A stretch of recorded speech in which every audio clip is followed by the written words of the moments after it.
nung ngày mong ăn ít tươi hè áo lông du rama rô quy a nê tân thèn hun na xoan su mu môi lệ mong du ma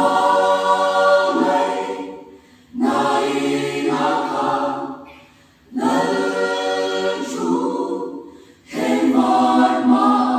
rô quy lệ ba pha kỳ tân saya su nét ra đông to lòng lệ âm đi tân tân hun xoan khi bụi hoa bụi tân lao lòng tân tân ba e lạc xoan buồn và râu bụi cho xin nín lấy đúng rèn tân ai lòng râu bụi a nê tân thèn hun lạc xoan su mu môi lệ ngon su ma ngày nay na kha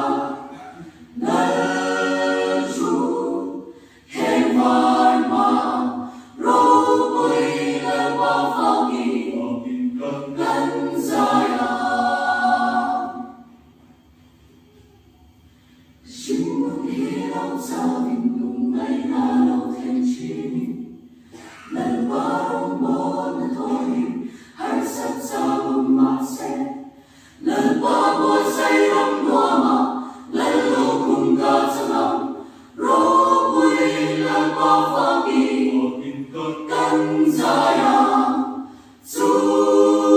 mu môi lệ ngon su ma ngày nay lang thang lần chu thêm vạn ma rô quy lần ba pha kỳ tân